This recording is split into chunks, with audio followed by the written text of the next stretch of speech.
pada pertemuan sebelumnya kita sudah belajar materi cerpen, ya enggak? Ya. Cerpen itu apa? Ada yang tahu nggak kalau cerpen itu temanya apa aja? Cerpen.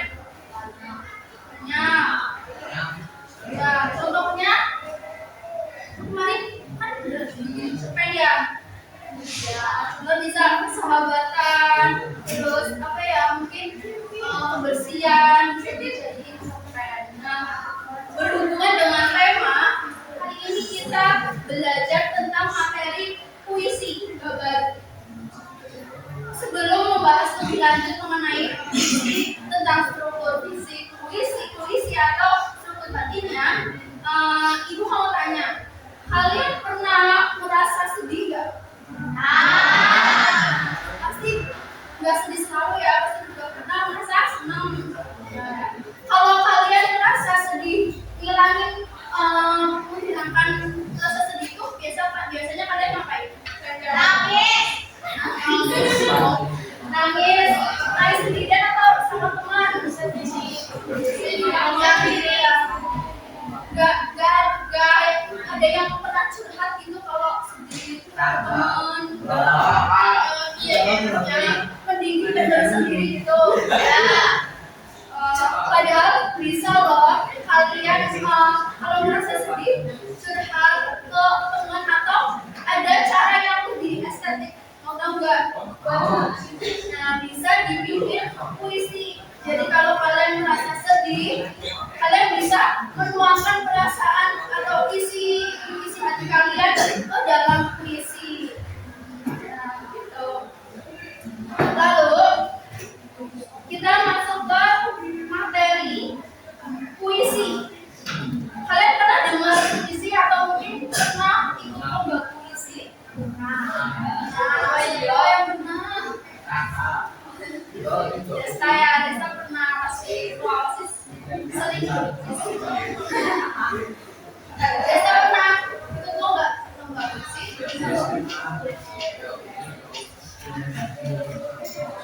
Nah, kita masuk ke materi pertama, yaitu struktur fisik puisi.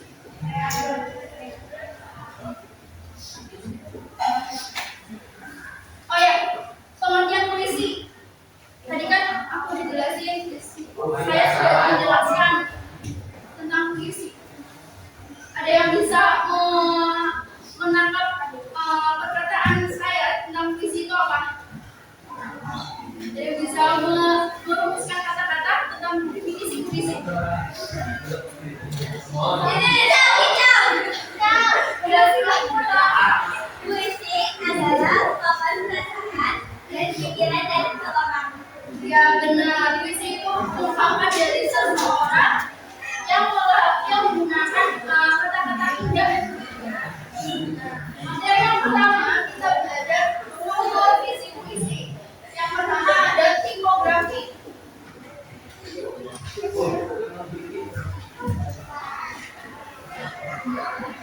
Tipografi ini merupakan unsur visual. Jadi dalam tipografi diatur baris, terus ukuran font, terus bisa juga kalau di puisi itu terbaiknya biasanya menggunakan huruf kapital. Satu larik huruf kapital tengahnya, terus bawahnya juga bisa huruf kapital. Tapi juga ada versi puisi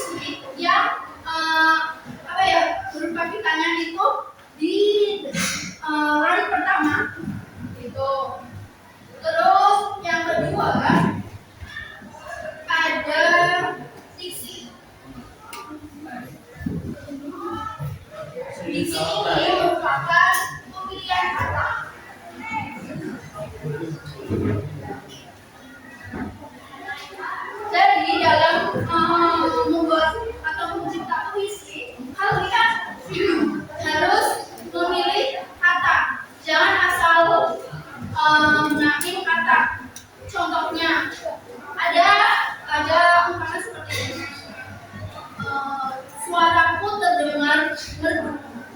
Ya, suara itu pasti terdengar menggunakan unsur indera pendengaran. Gak mungkin kan menggunakan kata suaraku terlihat merdu. Itu kan jadi artinya ambigu gitu. Tidak jelas. Lalu yang ketiga ada imaj. Imaj ini kata lainnya merupakan citraan. Citraan ini mengandung pakai indera penglihatan. Jadi indera yang punya panca indera betul. Terus pendengaran. Lalu ada panca indera ada apa aja? Penglihatan, pendengaran, ciuman,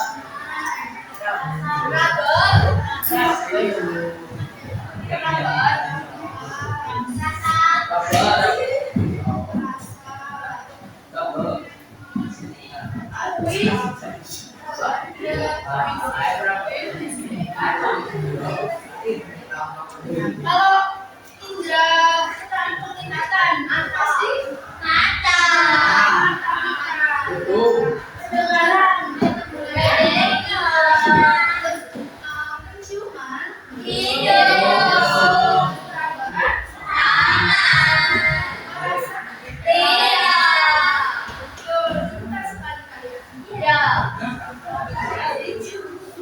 terus selanjutnya ada majas. Majas ini merupakan kiasan. Kalian tahu kiasan nggak? Kiasan? Pernah dengar kiasan? Pernah. Kiasan artinya apa? Buatan. Memiliki arti tidak sebenarnya gitu ya. Atau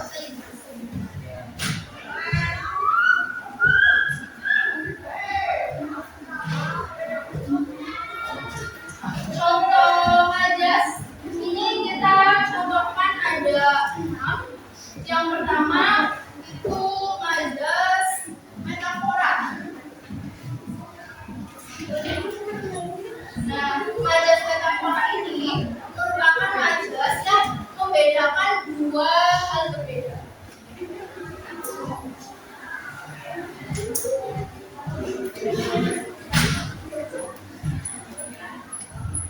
Walaupun dua hal berbeda ini disatukan tapi tetap nyambung gitu. Misalnya ada waktu adalah uang. Nah, kan ada ungkapan yang waktu diibaratkan sebagai uang. Terus yang kedua ada majas personifikasi.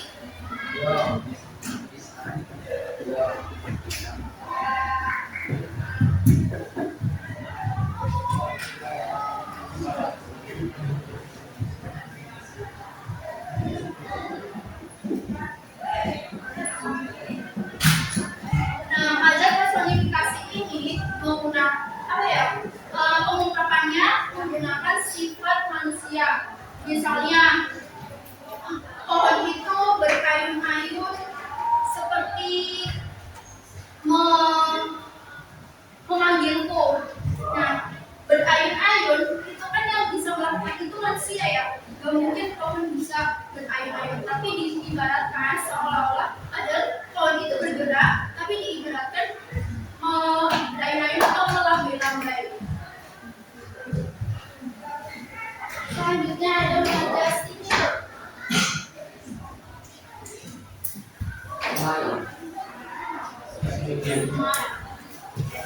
Ini dibacanya sinyal.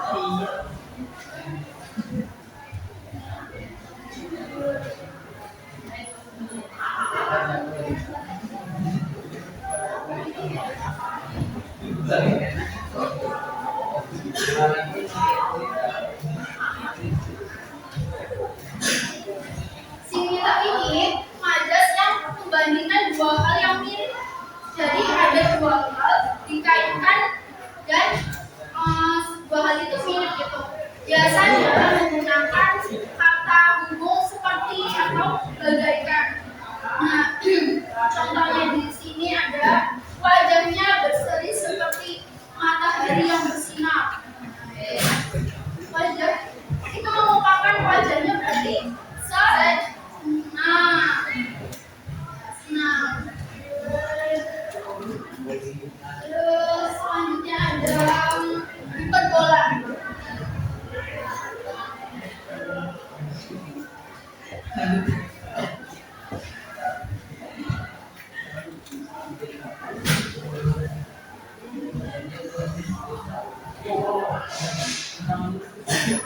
Nah, majas hiperbola ini majas yang melebih-lebihkan sesuatu. Misalnya ada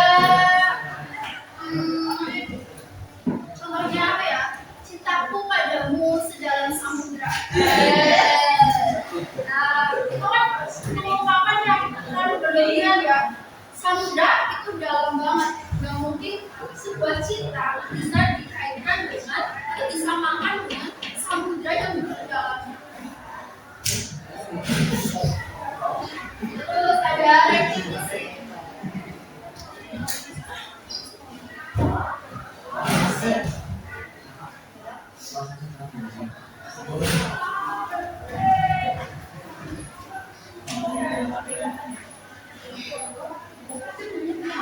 Repetisi ini merupakan pengulangan kata atau klausa.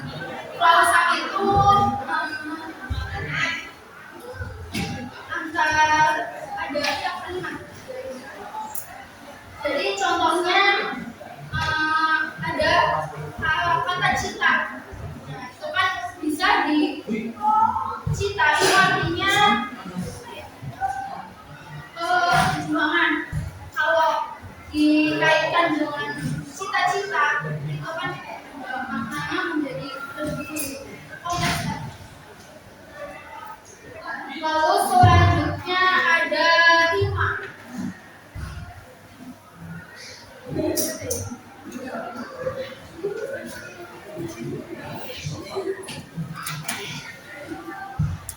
Rima ini merupakan persamaan bunyi di akhir las.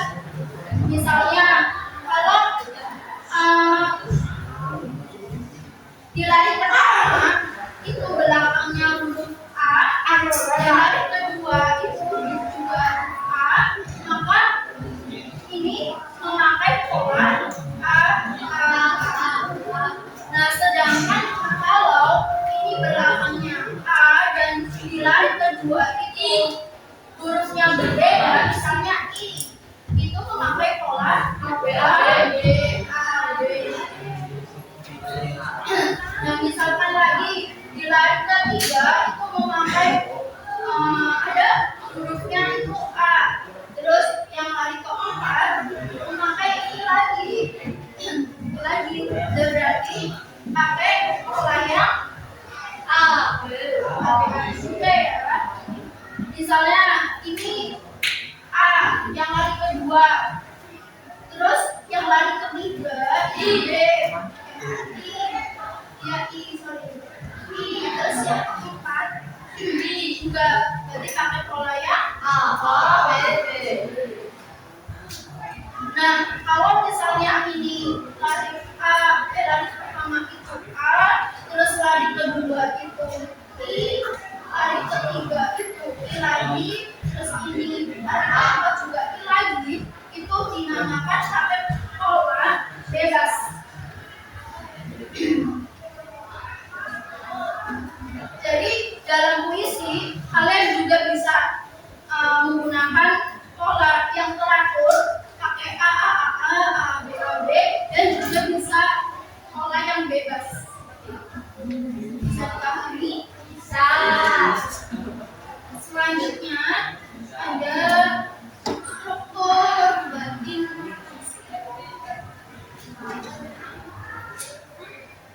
Ini harus ya.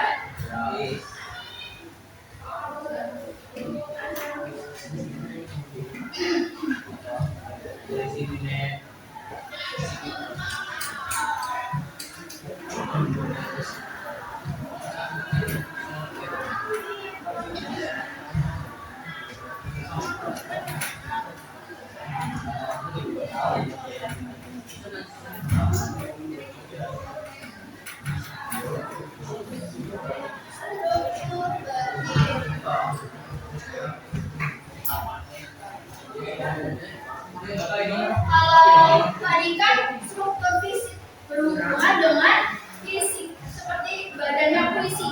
Kita bisa struktur fisik itu badannya puisi. Kalau batin berarti berhubungan di dalam ibaratnya di dalamnya kita.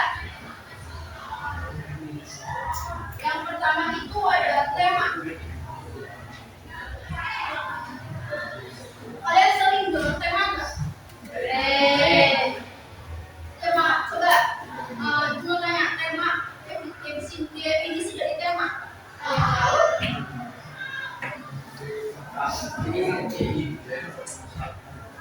Pokok dari permasalahan.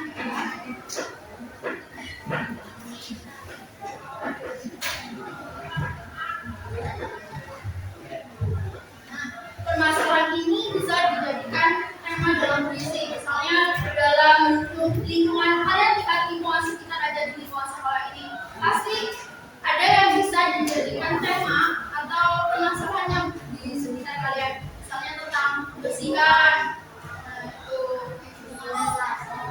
persahabatan, hubungan antar kalian dengan teman, atau guru persahabatan dengan teman.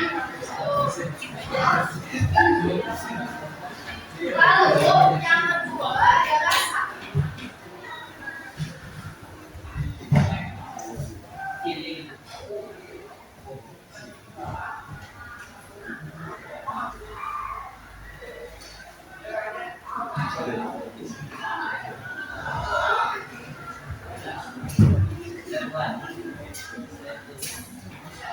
Rasa ini berhubungan dengan sikap penyair.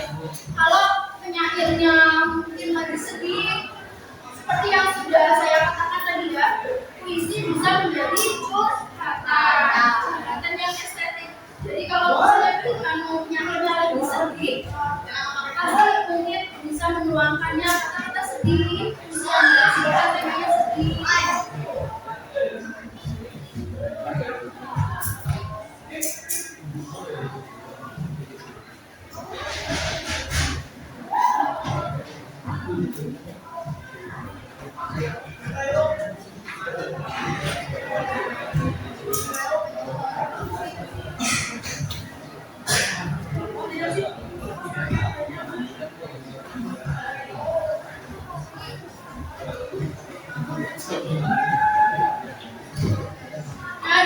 Nada ini juga sikap menyair terhadap pembaca.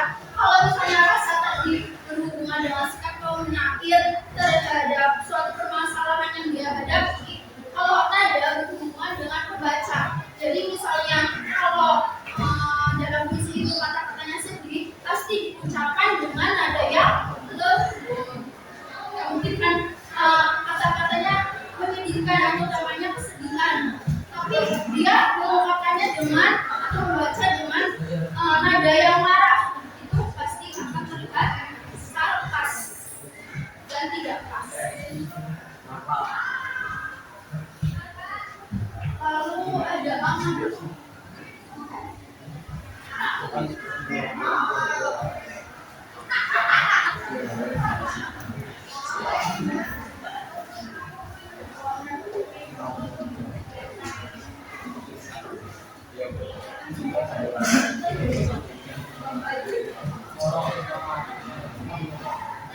Amanat ini merupakan pesan yang ingin disampaikan kepada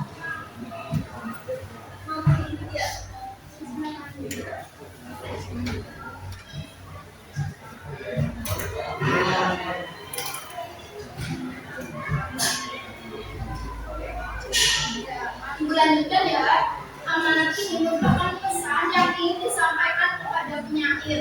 Jadi kalau kalian melakukan sesuatu pasti punya tujuan ya. Tentu juga dengan penyair, pembuat puisi juga ingin menyampaikan pesan yang dia dalam kata-katanya kepada pembaca. Disalurkan dari kata-kata pada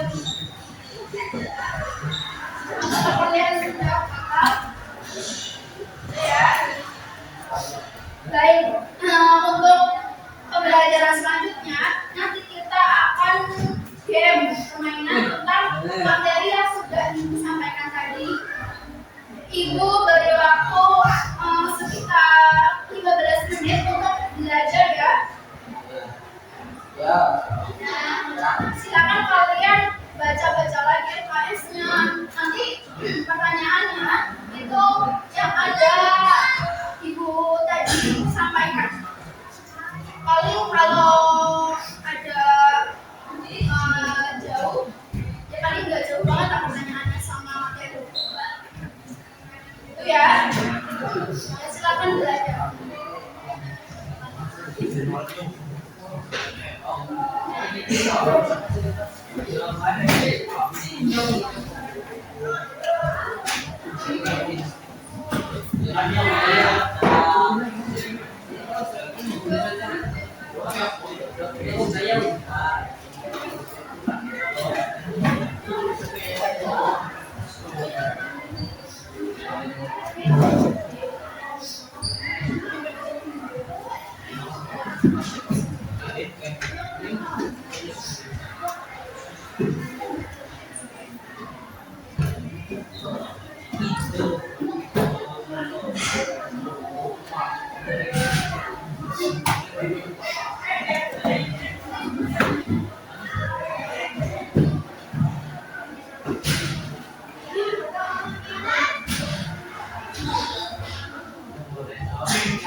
Sudah siap untuk pertanyaannya? Oke. Kita sudah membentuk kelompok ya.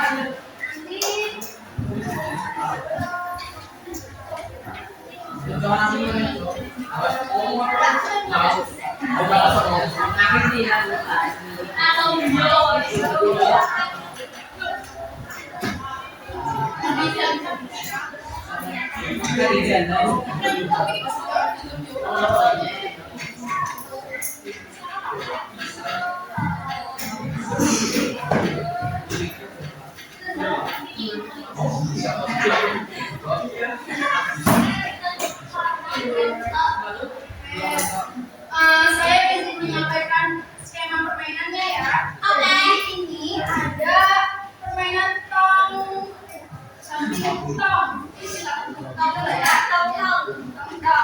Nah, ini boneka bajaknya dimasukin ke sini nanti. Terus kalian masukin satu persatu pisau ini, namanya pisau. Nah, pisau ini bernilai 2 koin. Jadi kalau kalian masukin 2 berarti ada 4. Nah, kalau misalnya ini masukinnya di akhir itu apa ya? Misalnya pas 2 ininya jumping. Berarti kan 2 genap. 2 ini pisau. Berarti kalian nanti dapat pertanyaan tantangan.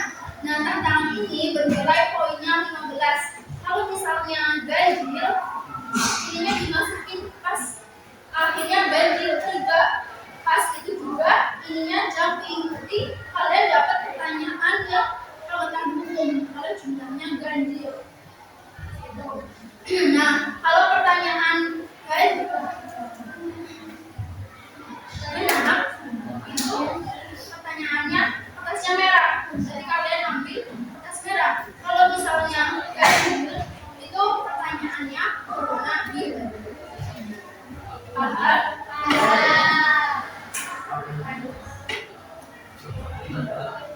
Oh ya, kan yang benar itu pertanyaan tantangan bernilai 15, yang ganjil itu bernilai 10. kalian itu nggak bisa jawab, bisa dialihkan ke kelompok lain. Nanti ada durasi waktu ketika kalian menjawab.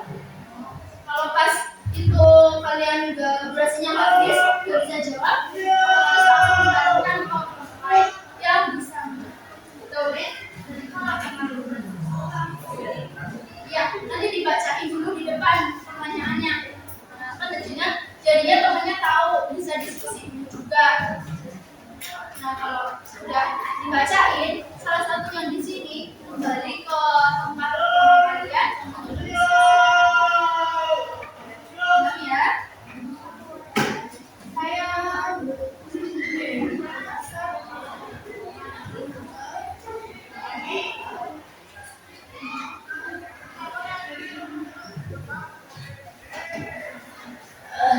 ayo perwakilan kelompok silakan maju.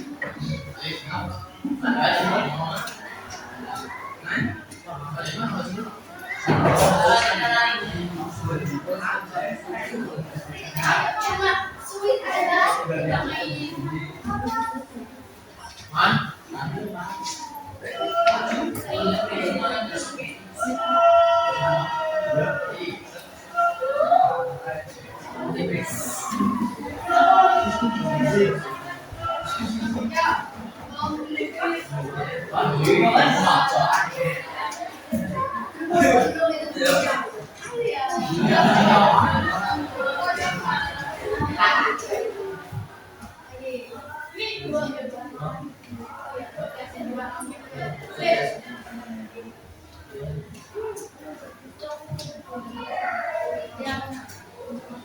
Jadi kamu langsung main. Silakan yang lain boleh.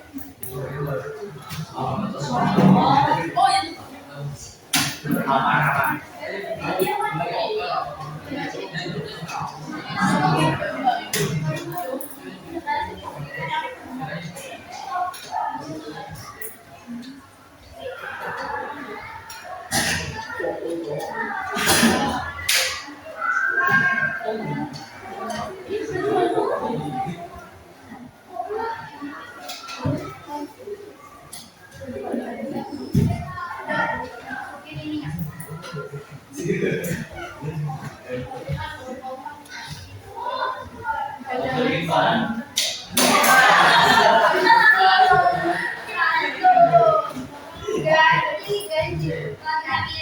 Ayo sini bacain dulu.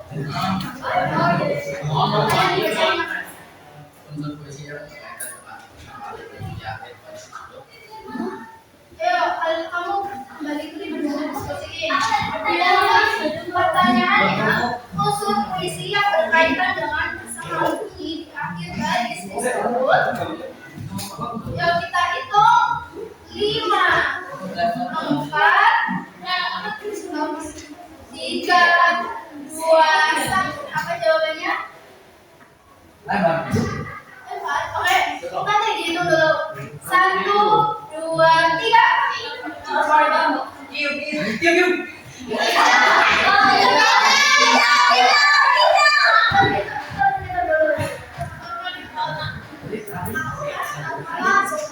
Kurang tepat. Ayo,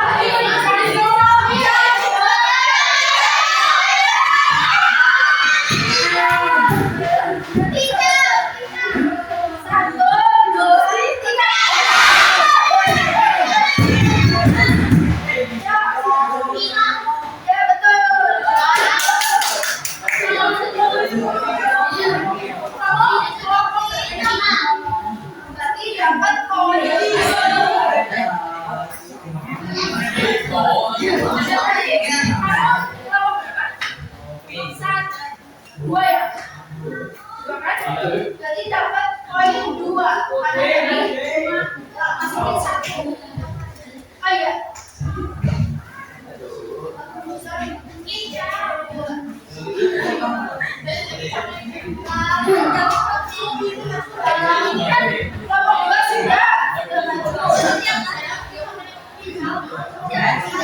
Sistemnya atau gimana? Perwakilan mau maju lagi untuk hari ini atau kayak nomor 2 lempar siapa gitu ya? Siapa yang mau maju Tunjuk siapa yang mau mulai.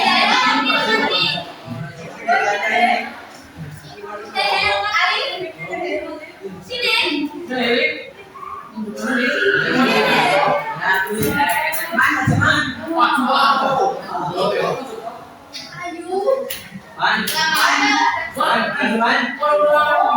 Kita lempar.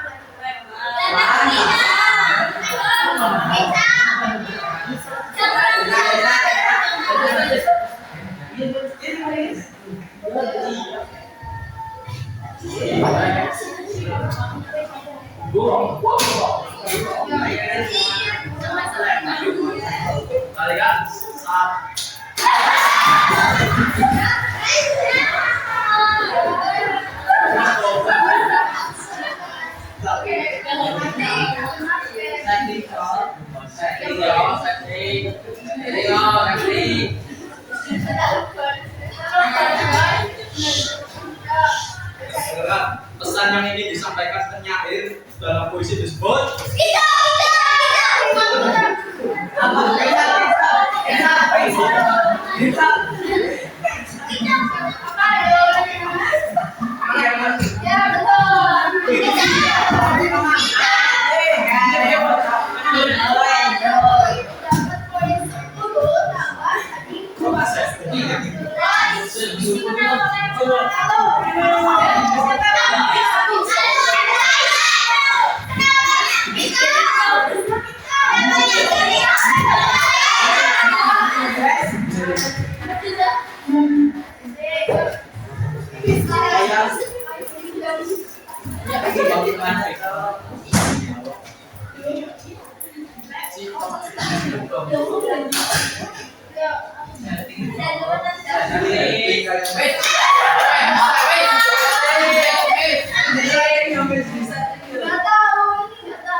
Ya betul. Kalian mau apa ya?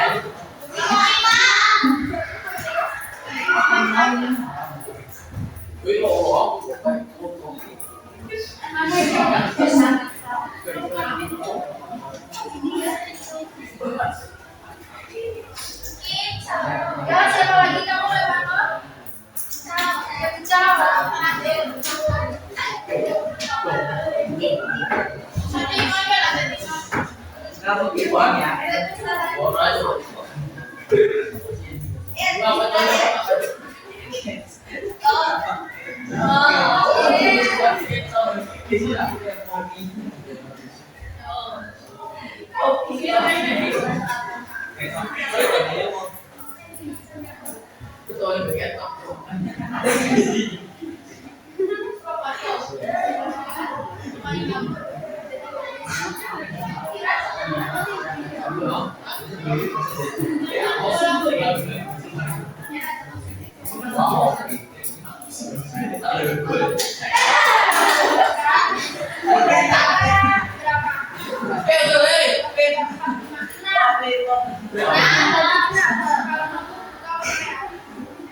Buatlah kalimat menggunakan azas personifikasi.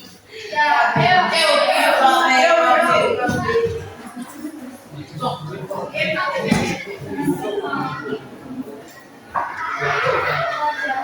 Satu, dua,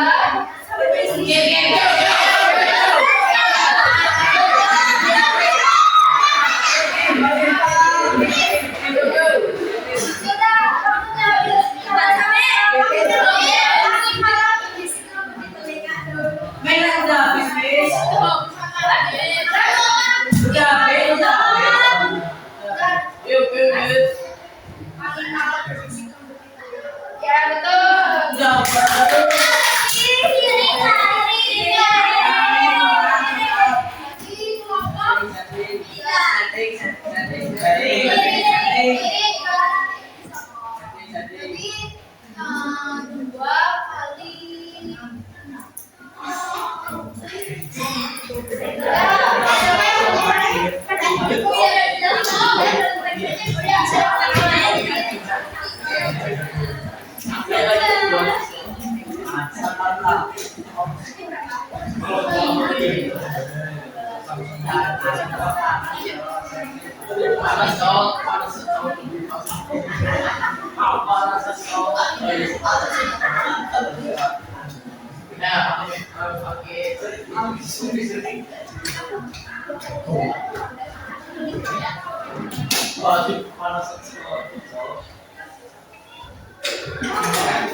Satu. Ambil.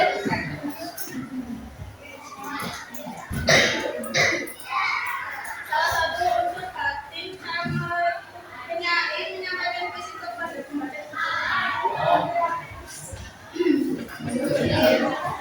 satu, dua, tiga.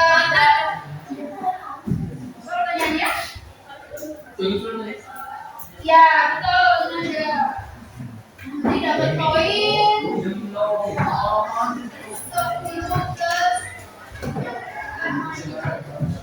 Kita sudah semua ya. Nanti kembali lagi ke awal.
Puisi yang tidak terikat,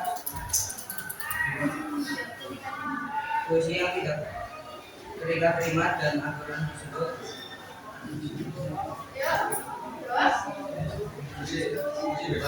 Ya, betul. Puisi bebas.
Terus,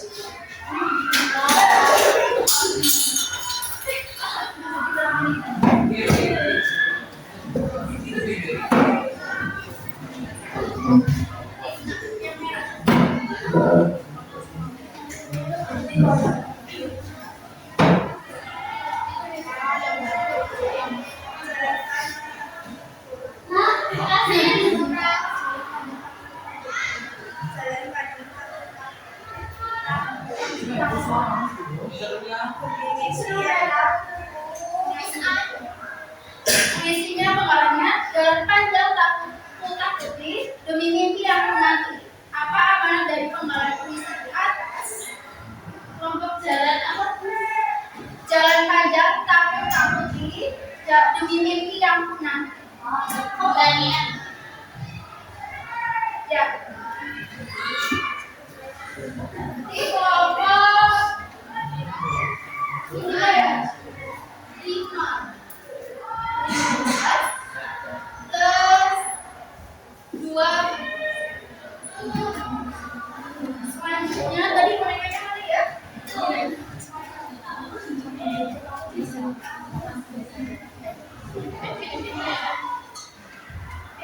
Selanjutnya yang maju kelompok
Sebut dan jelaskan minimal 3 unsur fisik puisi. 3 unsur fisik puisi. Ya, silakan jawab. Tipografi, diksi, imaji. Yang keras coba berdiri. Tipografi, diksi, imaji, kata konkret. Jelaskan juga pengertiannya. Tipografi hal yang terdukung unsur visual dalam puisi seperti pengatur garis, penyimpanan, jenis, tone, penggunaan kapital, tetap setiap garis.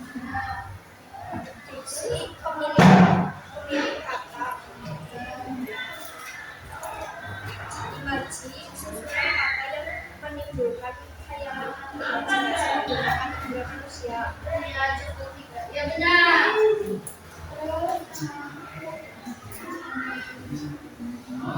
Betul ya?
Iya.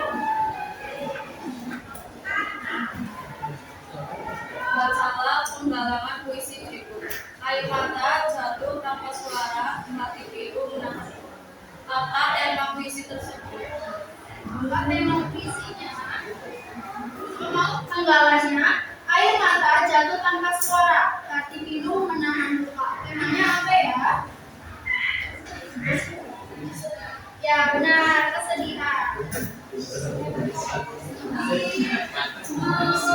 Kalian kalau bukan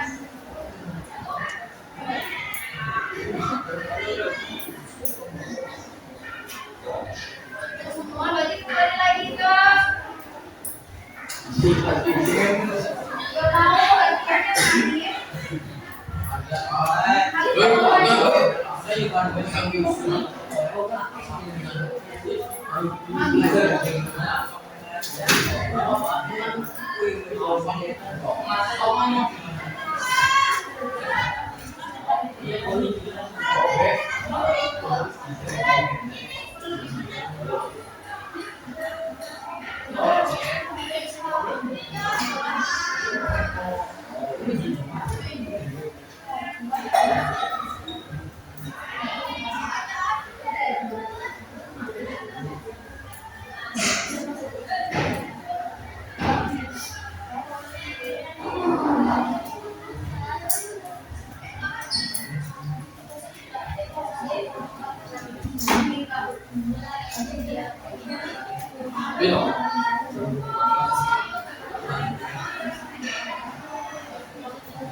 Mana Iman?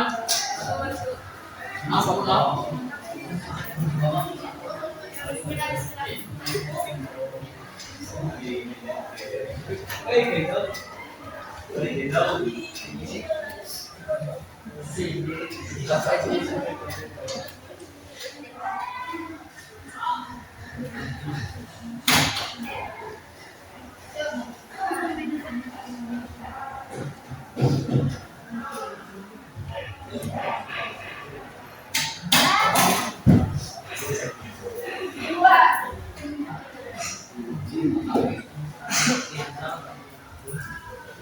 Ungkapan yang mengandung makna biasan atau konotasi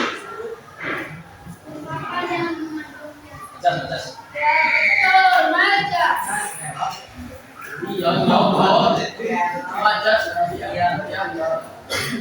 Lagi. Yuk. Kelompok. Kelompok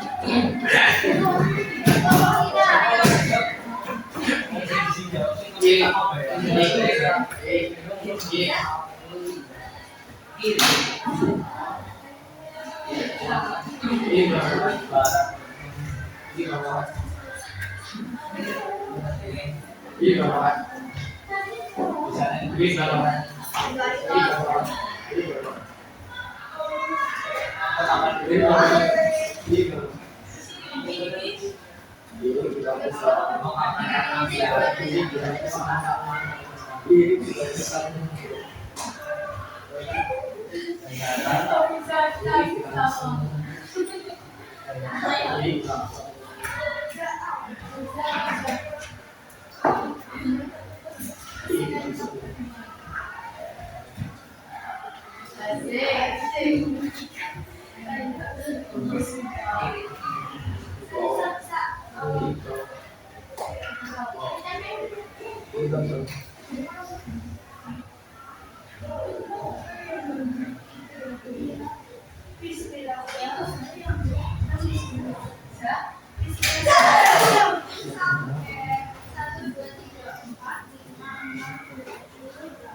Gambar yang ditimbulkan dalam pikiran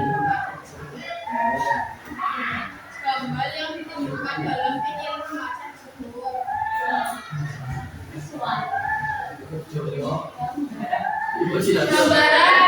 Gambaran yang ditimbulkan dalam pikiran pembaca disebut imaji. Ya, imaji.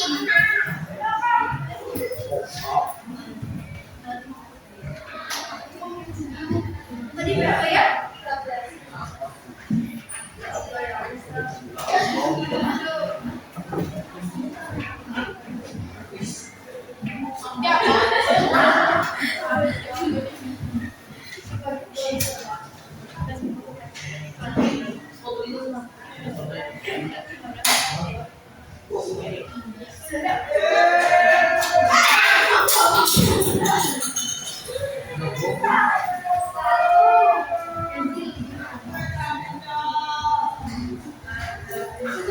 Kata-kata pilihan dalam visi disebut kata-kata pilihan.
Pertanyaan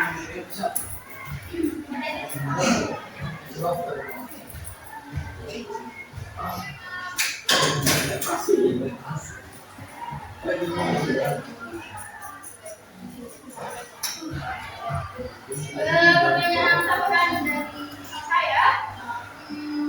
Sebutkan dua contoh tema dalam puisi.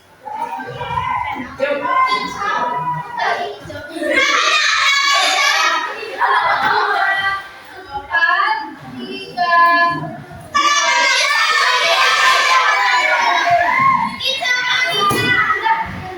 satu.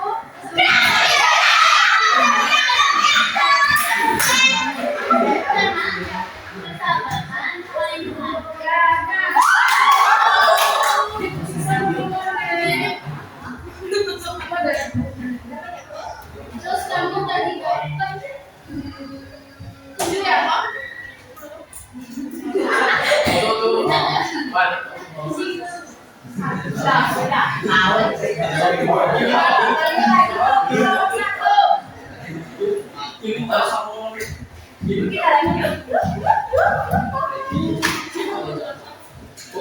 Ini yang paling berubah gimana sana? Bisa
Berarti ini Sepertinya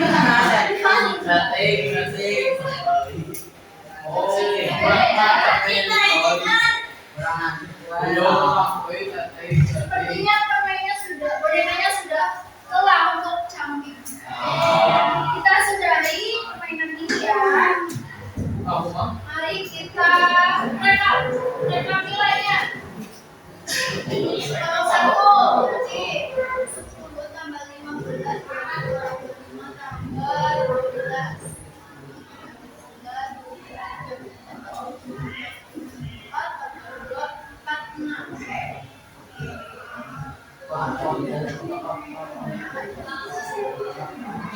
Coba ini kelompok 2 tambah 20 tambah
Berarti pemenangnya kelompok 5.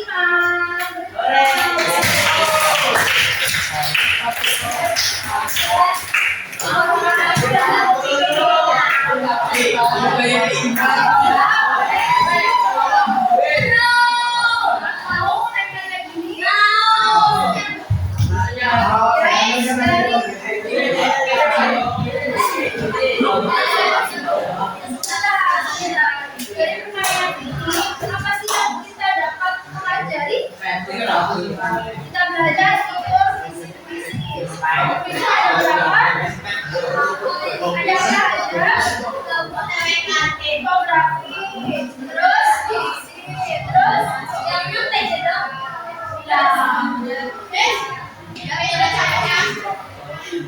Terus strukturnya ada apa aja?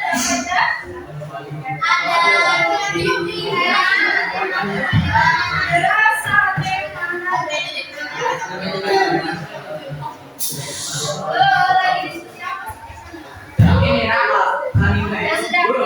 mungkin pada waktunya sudah habis, kita cukupkan ya. Terima kasih atas perhatiannya hari ini, atas semangatnya.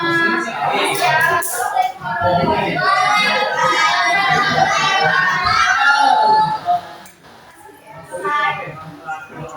wabarakatuh.